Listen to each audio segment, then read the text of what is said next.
I'm Catherine Sheeran, host of the podcast Horse Tales with Cat. My guest today hails from Hoogland, Belgium, but now makes his home in Wellington, Florida, where he works for well-known Maarten Huygens of Maarten Huygens Horse Sales. Pieter deBrabandere has been in North America for less than a year, but has already made a big impression, winning the $75,000 Voltaire Grand Prix in Saugerties back in June and securing a top 12 finish in his first five-star Grand Prix at Wesley Clover Parks in Ottawa just over 3 months ago. Pieter, welcome to the show.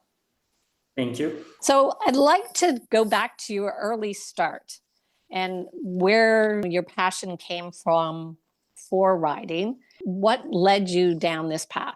I think it's in the veins. I have a horse family, both sides, mom's side, dad's sides, are both very deep into horses. My mom quit riding when I was a very young age, but my dad's still in horses the day of today. And so I basically grew into it, got born into it, and never left my side ever since. And do you have siblings that also ride?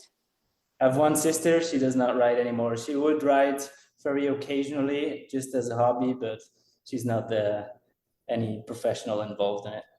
So you grew up with the passion and had it in your blood. When would you say it really took hold of you? From the start, I guess. Yeah. No, I'd say, so my dad has a riding school, pony club, breeding farm, the whole bunch. And yeah, I knew from as a little kid, this is what I want to do. So there was basically no other option for me. I said, this is what I want, and I'm going to do it. And so how did your parents support you through this process? Your father had a riding school and presumably still does, according to what you're saying. Did he have some ideas of what the best route would be for you to follow in order to make this dream a reality? I don't really think he thought too much about it. I think he just for sure wanted me to take over his farm maybe in the end, the way he took over the farm of his father, and that I would step in his footsteps in the farm. And I think like that, he just did his thing and included me in it. And that's just the way it went. So I know that you worked for Stahl Hendricks.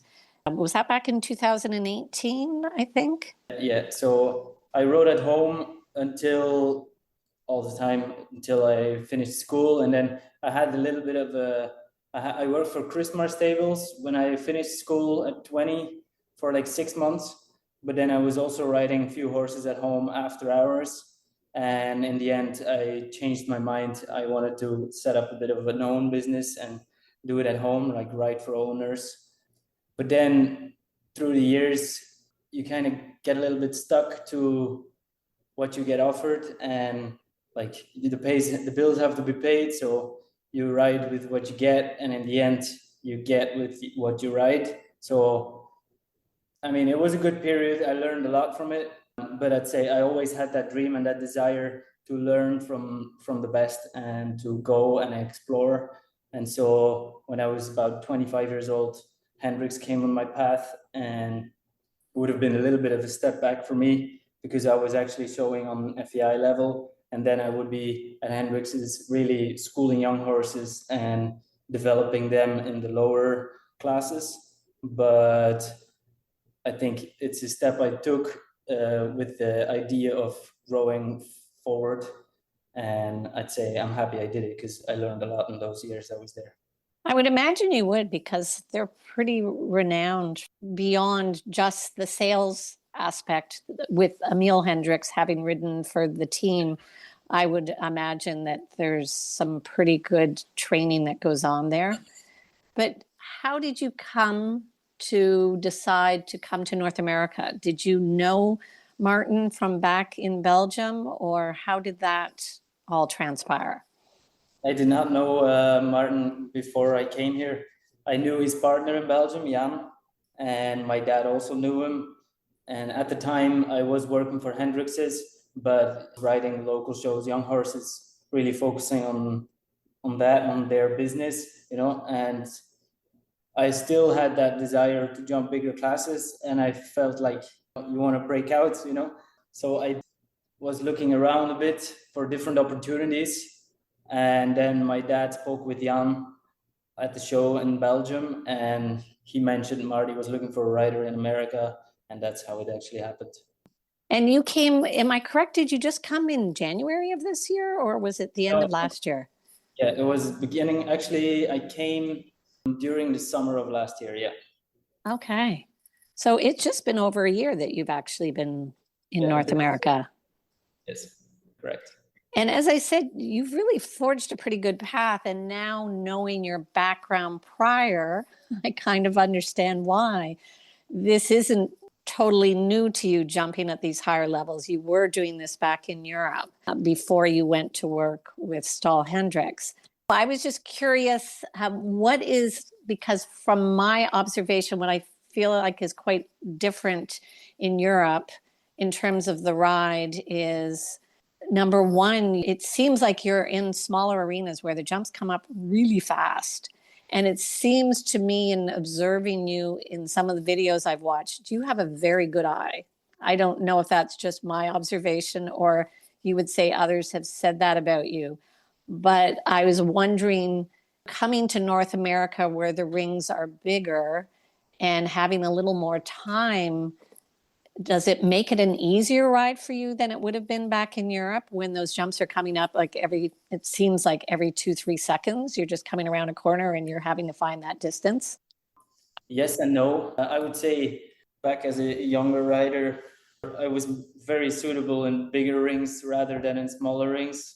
I would always take first distances, and I would be a fast rider, but not really educated in schooling and educating a young horse. And then I did learn those skills at Hendrix's, and then you come out of the turn and there's a few different distances there. Which one is the best one for your horse in this course, in this specific moment? So it's with experience, I think. You have to practice and then make mistakes and learn from them and just try again and again. But you look like you trust yourself. I haven't seen in any video yet, or even watching you. I had the pleasure of getting to watch you live in Ottawa. It seemed like you were, as I said, it wasn't just that you were accurate. It was just you trusted what you saw and you went with it. And I would imagine the horse feels that. Yeah, well, there was a point where I didn't trust it. And if you don't trust it, it's not going to show up. So you kind of have to trust that it will show up, and then it will show up. You know what I mean? Mm-hmm. If you wait for it, the perfect distance to show up, then yeah, you're tense, your horse feels it, and then nothing is showing up the way you want it. Well, if you bring your confidence over on the horse and you know it'll be fine, a jumpable distance will show up. I think that's one thing I learned. If it's confident and it feels good and it's smooth and the rhythm is there, there's always a jumpable distance, but it doesn't have to be perfect. If you're a little bit big, you can always support your horse. Your horse also has 2 eyes and a brain. So if you have a bond and a bit of a connection and experience together, you know how they react in certain situations, so you can anticipate on that. I like that. Very interesting. Going back to the big change in coming from Europe to North America, what would you say from your perspective has been the biggest adjustment? I think it's just because I feel like, for one thing, just horse shows in Europe, my impression is, you go for the weekend and you're home. And in North America, it's a week-long event. I mean, in Wellington, everything's close by. It's always the same place. That's nice and easy. In New York, you travel a bit more, and then you're like a bit away from home and then home again. That's different. But I'd say that's also similar in Europe, though. It's just in Europe, the shows would tend to be from Wednesday or Thursday to Sunday. And here they are already from Tuesday, actually. For the rest, I would say the biggest difference is the system, that it's very client-based over here. While in Europe, it's more like developing-based or sales-based. For me personally, not that much, because we don't have any clients at the barn. We're a dealing stable.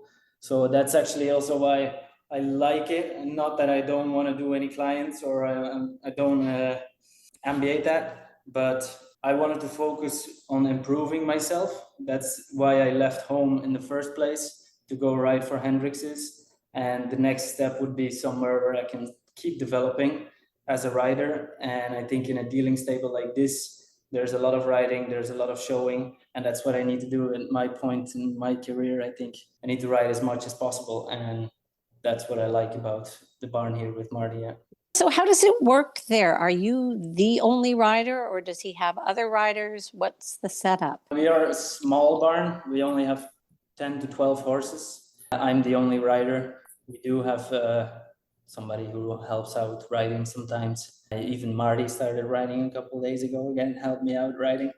I'm the main rider, but then next to me there's somebody who flats a couple as well, and that's how it works. Yeah. 12 horses, that's a lot of horses.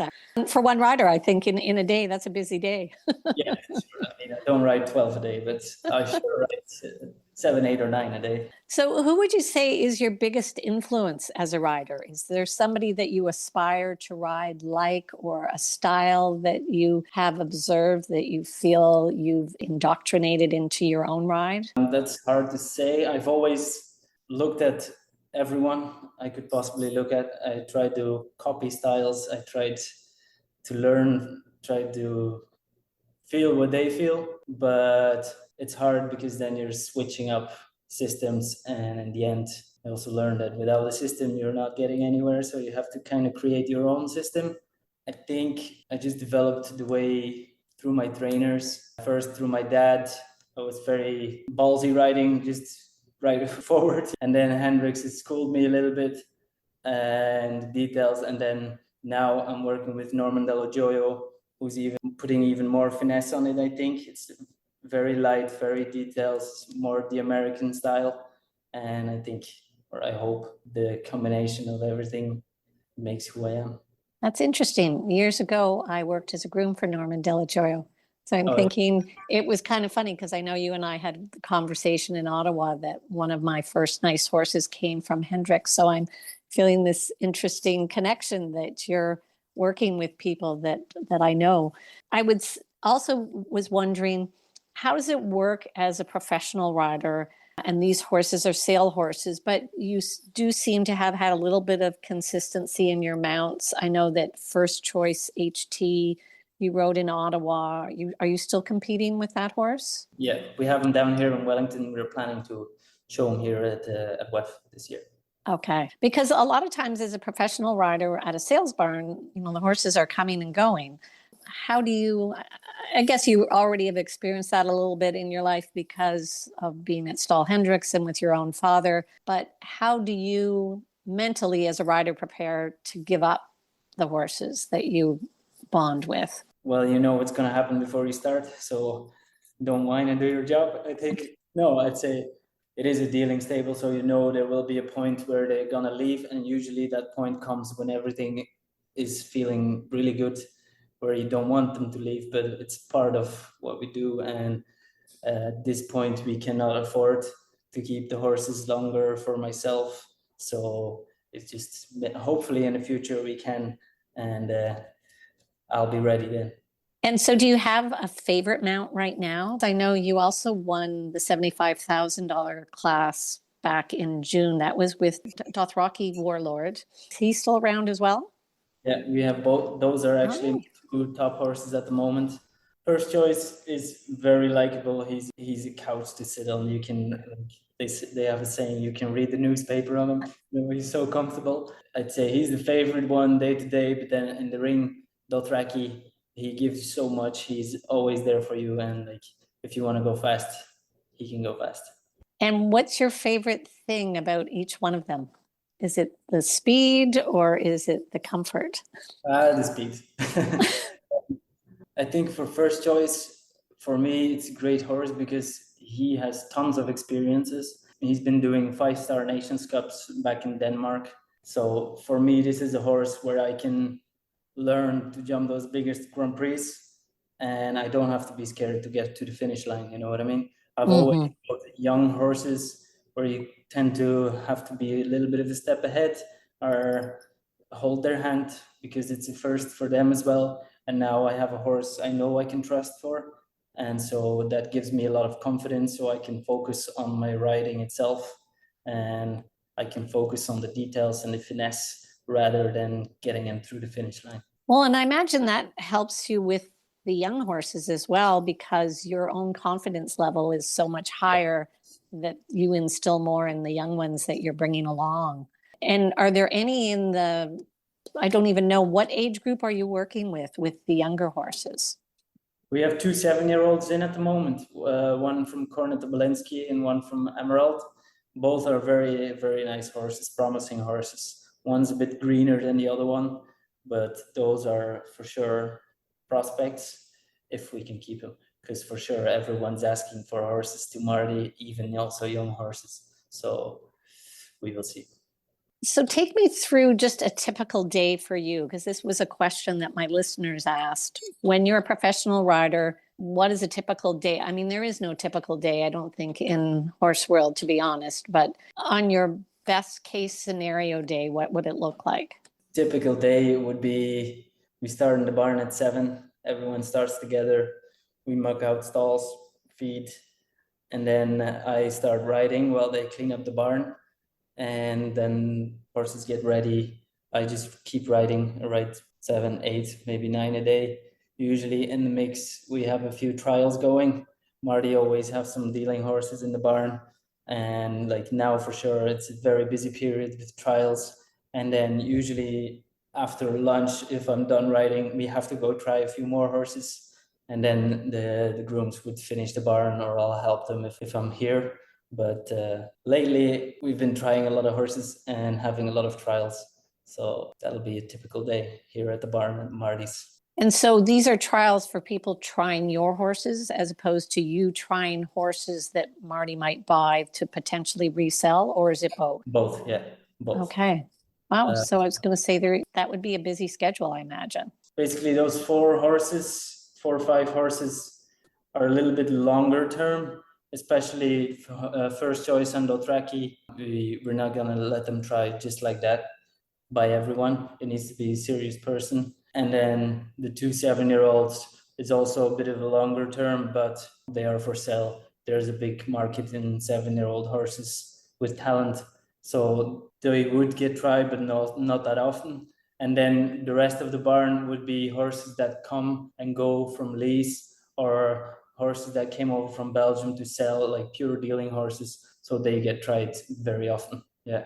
And then we would go and try horses as well, mostly in that segment, but also better horses. And what made you decide to come to the US as opposed to going to somewhere else in Europe? Because Europe obviously has some phenomenal riders as well and trainers that you could be working with. Were you thinking that you wanted just that input of the North American style, or? To be very honest, it was never really my desire to like go to America. For sure, I wanted to have seen it. Like it's very interesting, and the American riding style is something I really wanted.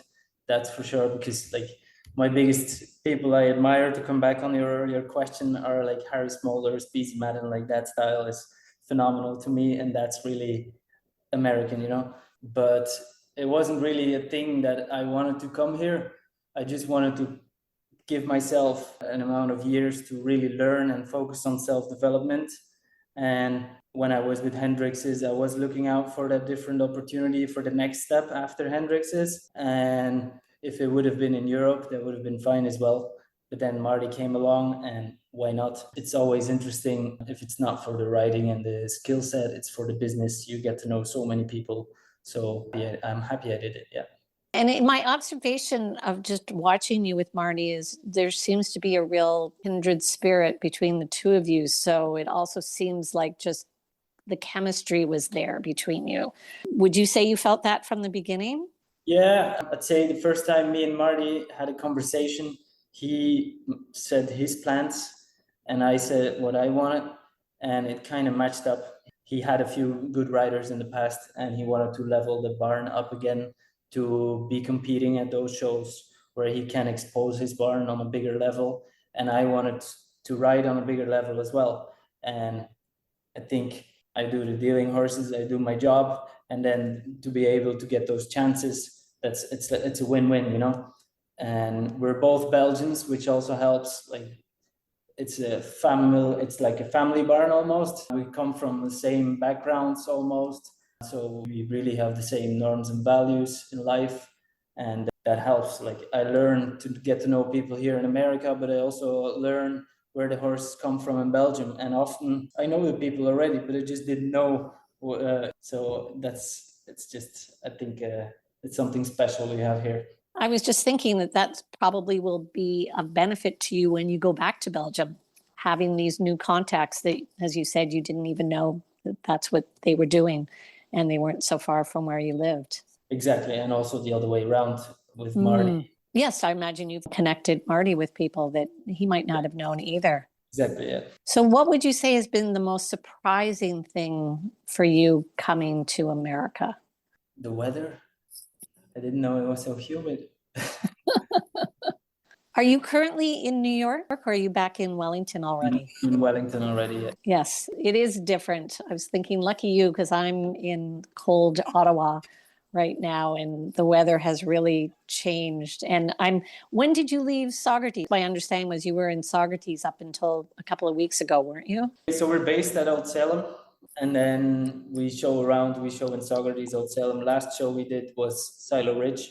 We did a 3-star there. And then actually right after I came down with the horses. So I'm here already 1 month.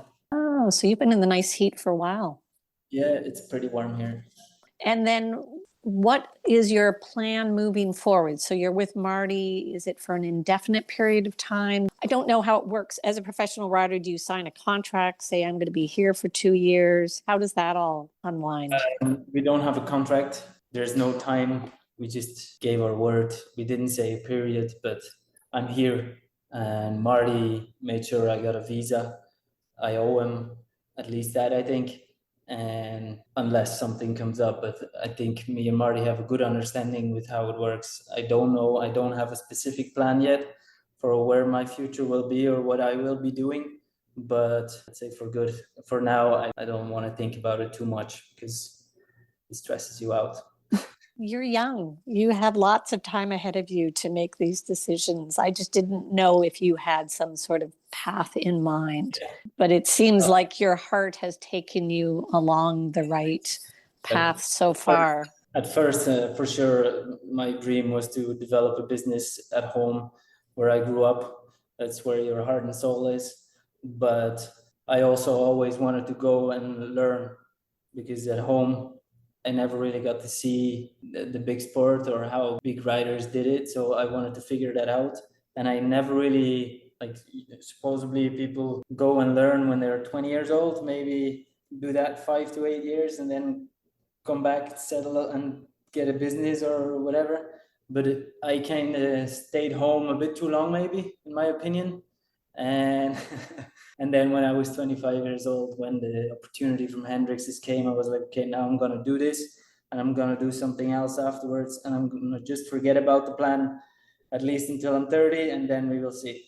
I think it's so interesting because I spoke with Kyle King recently and he just turned 50 and he feels like he's just starting to come into his own. I think it's so fascinating to me what each rider's perspective is. He definitely told me that he felt like he's just kind of catching stride now and he's learning from all these top level professionals. And yet from the outside, I think he's been successful for quite some time. He's just had a new level of success. So I just think it's so interesting that you think you're behind the 8 ball and you started exploring at 25. I'd say it's just when you're that young, you're comparing to everyone around you. And so when I did those youth classes and young riders, I was riding with Jill Thomas and Thibaut Spitz and all those guys there at the top of the league now.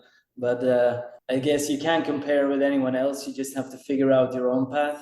The reason why I think like this now, I just want to forget about the path and just learn and develop, and then we will see. I think that's a really good decision because from all of the top riders I've spoken with, it does appear to me that this is a lifelong learning experience. Riding, that's just what makes you good at the sport. So just being open to that in your heart and your mind, I feel like that puts you on the right trajectory right off the bat.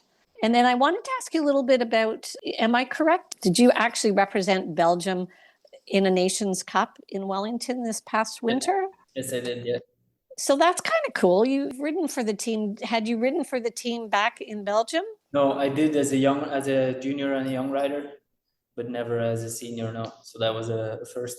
How was that? Walk me through that experience. You've had a lot of firsts this year. That's why I'm quite curious to see how you felt about it all. And how did that came up? I had a horse, Caden, MTM Caden, here in the barn with Marty. He was 10-year-old, and we kind of developed him until the point we were jumping 3 stars.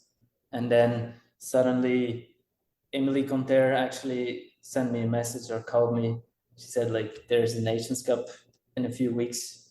Do you have a horse? I was like, to jump a 4-star Nations Cup.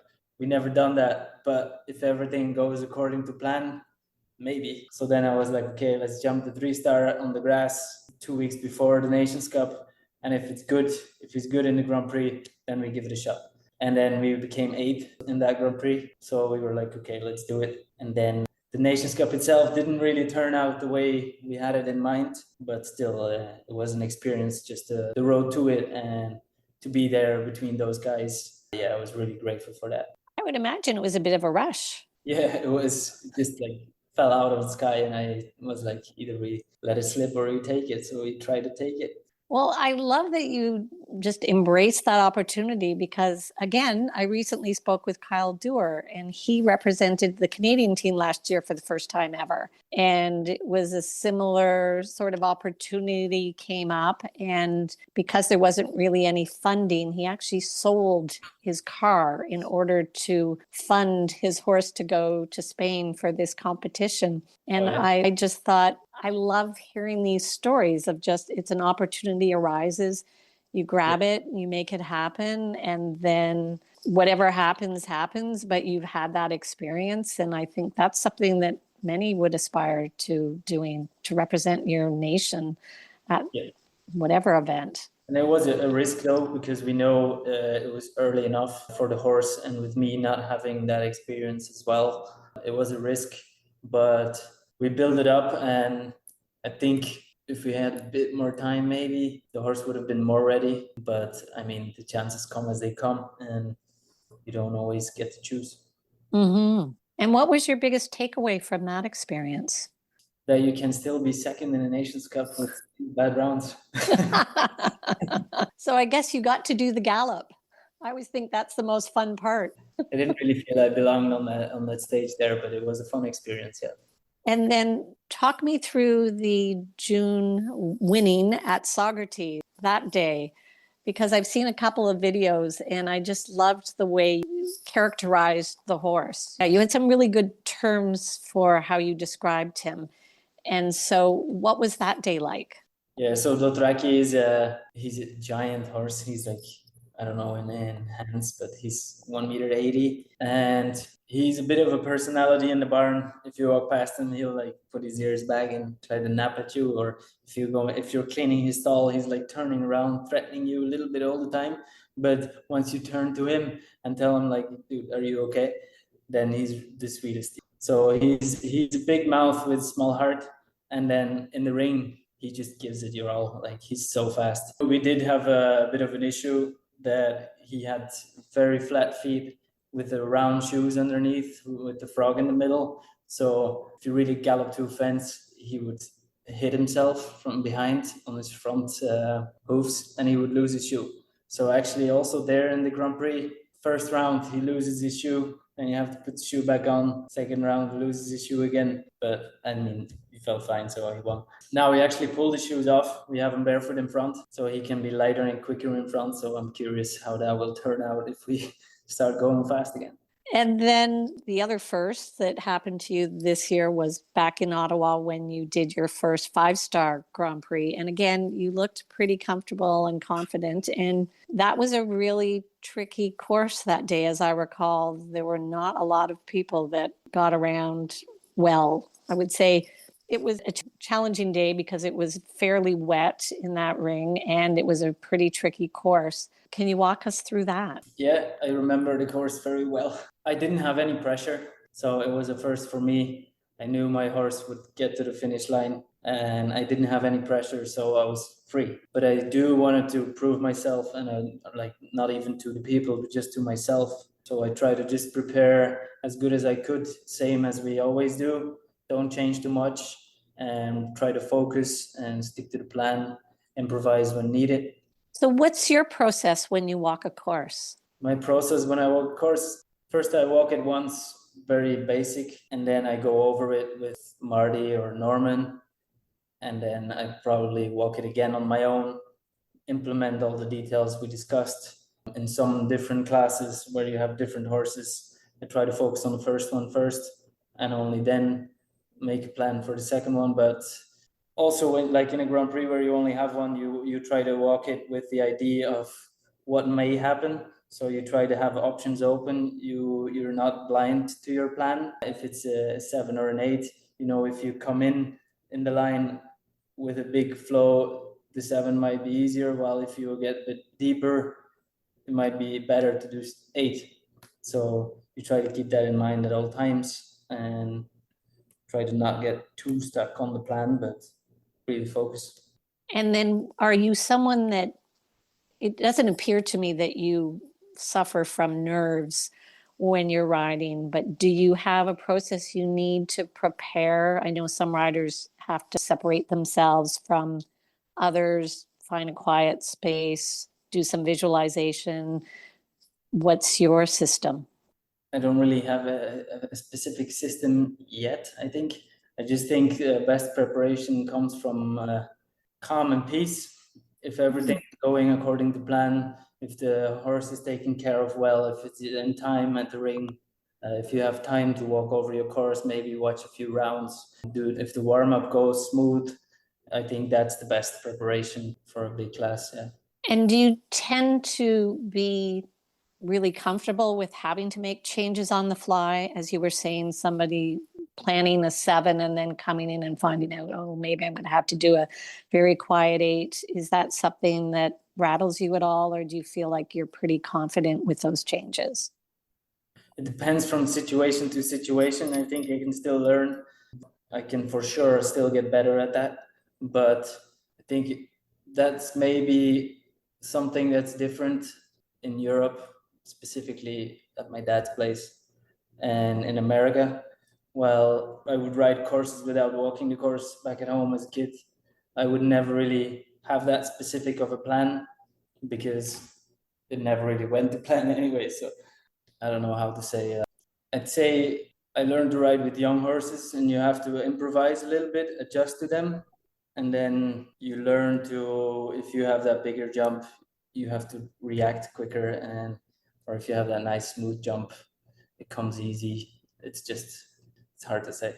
I like to hear this because I know as an amateur rider, a lot of times trainers would say to us, you can't get married to the plan.